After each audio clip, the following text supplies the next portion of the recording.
think the opportunity for generative AI, or Gen AI, within the public sectors can be looked at through two lenses really.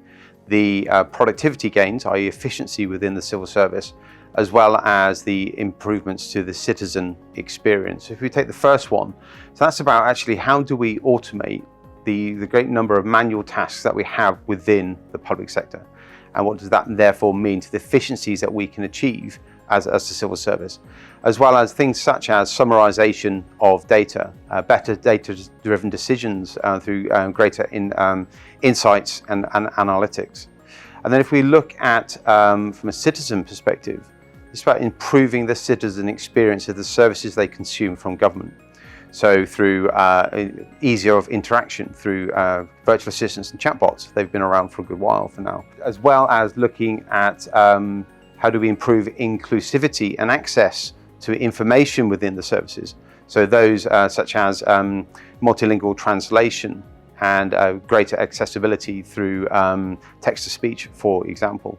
So there's multiple ways that generative AI, and we're only learning, we're touching the surface at this moment in time. I think we will continue to learn and evolve as we go forward.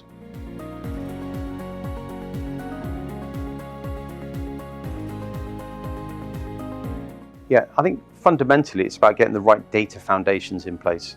So ensuring that our organizations are AI ready from a data and a people perspective. So obviously as part of that, there's a significant cultural element.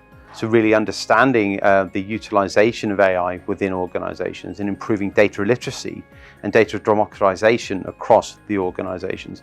And then from a data standards perspective, you get the foundations in place. So you've got the right ethics, you've got the right security, you've got the right management of the data, you know where it is, you know what the quality of it is like.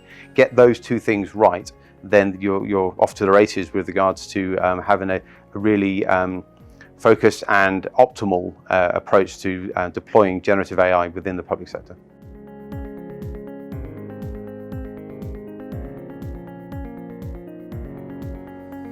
So we're looking at it through two lenses. So looking at our people and our the actual data itself.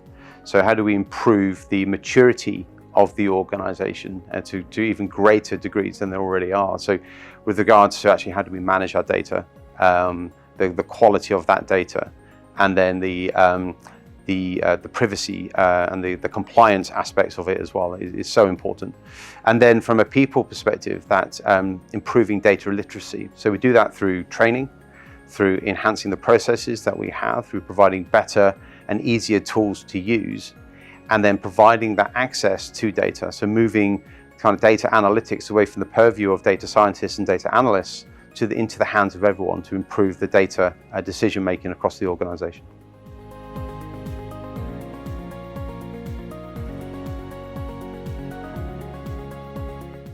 So I think it's absolutely key we get the right policies in place, and those policies that are adhered to are regarding the utilization of generative AI and for making decisions, for example, to ensure that the ethical aspects of that are absolutely front and center of decision makers at that time. And it's transparency in its use as well, being really clear that generative AI has been utilized in making those decisions or summarizing that data, for example. Underpinning of that is the quality of the data. So ensuring that as the old adage goes, garbage in, garbage out is really true with generative AI and other analytic tools as well. So really making sure that we understand the data quality and we understand where that data has come from, how it's managed, how it's secured, and then that will help us make sure that any outputs from any generative AI are appropriately handled and managed going forward.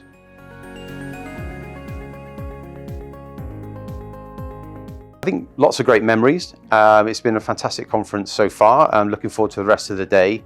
Really enjoyed being in Canada. It's one of my favorite countries in the world. So great to be here, and thank you for the very warm welcome.